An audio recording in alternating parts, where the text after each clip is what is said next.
Senhor presidente, senhoras e senhores deputados, é muito difícil, senhor presidente, pegar os jornais do dia e verificar a situação enfrentada pelas pensionistas, para dizer apenas a parcela sofrida que está sem receber a respectiva pensão.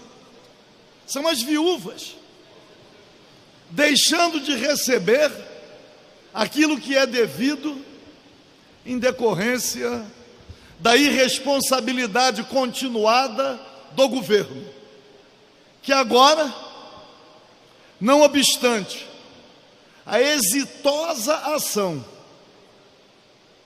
ajuizada pela Federação das Associações e Sindicatos dos Servidores Públicos, a FASP, tendo como advogado Dr. Carlos Jung, exitosa porque tem uma decisão judicial que determina ao governo o pagamento, e os arrestos vão sendo feitos e não havendo recursos suficientes para que o governo cumpra com a sua obrigação de, pelo menos, pagar aos servidores ativos, inativos e pensionistas.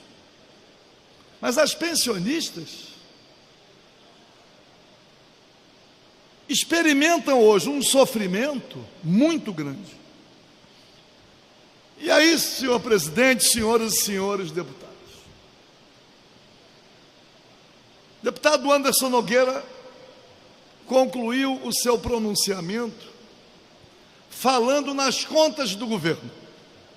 E eu, antes de vir à tribuna, comentei, deputado Tio Carlos, comentei com o deputado Luiz Paulo, mas afinal de contas, diante de tamanha tragédia, qual o papel do Tribunal de Contas? Temos recebido aqui, anualmente, o parecer do Tribunal de Contas com as contas aprovadas, com ressalvas. Aliás, ressalvas reiteradas, sem que sejam observadas no exercício seguinte. Tenho, inclusive, acompanhado as manifestações de um dos conselheiros do Tribunal de Contas, José Gomes Graciosa, quando ele trata do endividamento do Estado, do rombo, a renúncia fiscal, ele trata disso tudo registrando 185 bilhões. Mas, afinal de contas, por que o Tribunal de Contas do Estado aprova as contas? É preciso uma explicação, que estamos diante de um desafio. O desafio é a coerência.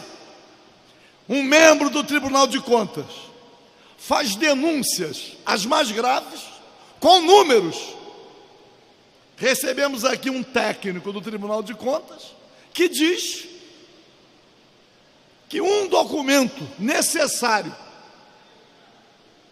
a ser preenchido por aqueles que têm benefícios fiscais, que esse documento reiteradamente não é preenchido.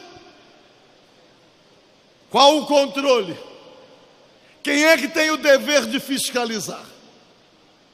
Eu sei e acompanho que vários parlamentares nesta casa perseguem informações, mas as informações devem ser prestadas pelo Poder Executivo, que por vezes não observa a exigida transparência e os requerimentos de informações, tudo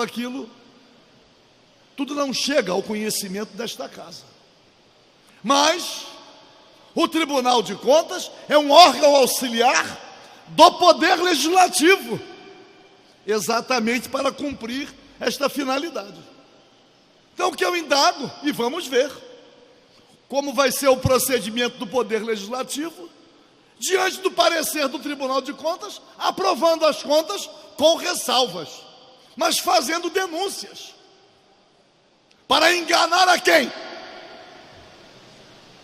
Então, senhor presidente, como nós estamos vivendo uma fase de muita empulhação, não podemos nós aqui, diante da grave situação vivida pela população do estado do Rio de Janeiro.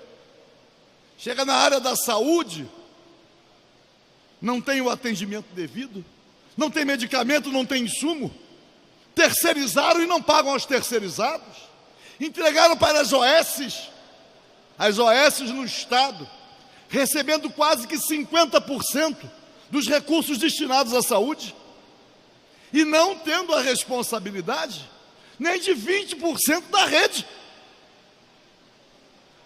Senhor presidente, Vinícius de Moraes, deputado Leomar Coelho, dizia assim, e talvez seja uma manifestação até machista: as mulheres são muito estranhas. Na verdade, não são. Estranho é o que estamos vivendo, em que as contas do governo vão sendo esmiuçadas com denúncias, com a participação do Tribunal de Contas, e o Tribunal de Contas aprova as contas. Vamos ver qual vai ser o nosso posicionamento aqui. Porque a saída que o governo apresenta, irresponsavelmente, o próprio chefe interino do Poder Executivo, de jogar a SEDAI na bacia das almas, sem poder fazê-lo. Aliás, há uns dias atrás, o deputado Luiz Paulo lembrou. E a participação dos prefeitos? Quer dizer que o chefe do Poder Executivo interino vai atropelar a competência também dos municípios e vai impor aos municípios uma privatização. Mas a nossa posição contrária à privatização da SEDAI ainda tem outros fundamentos, que sobre os quais já nos manifestamos aqui. Para terminar, a emenda constitucional que protege a SEDAI e proíbe a sua privatização no todo ou em parte, impede inclusive a terceirização, como está sendo feito aqui na AP4. Entregar o tratamento de esgoto e a cobrança de esgoto e água a uma empresa terceirizada, penalizando a população. A emenda constitucional foi publicada e precisa receber o parecer da Comissão de Emendas Constitucionais, para que venha a este plenário. E aí sim, vamos ver qual a posição desta casa, quais os parlamentares que vão defender o interesse público contra a privatização da SEDAI.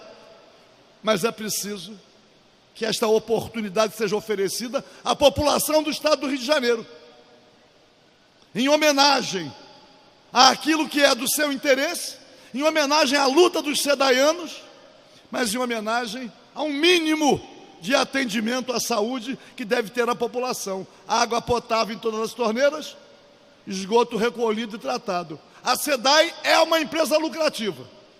Se os resultados da SEDAI favoráveis, se esses resultados forem empregados única e exclusivamente no saneamento básico, brevemente o problema estaria resolvido. Se dependesse da SEDAI, dos sedaianos, o problema do saneamento estaria resolvido. Mas depende do governo.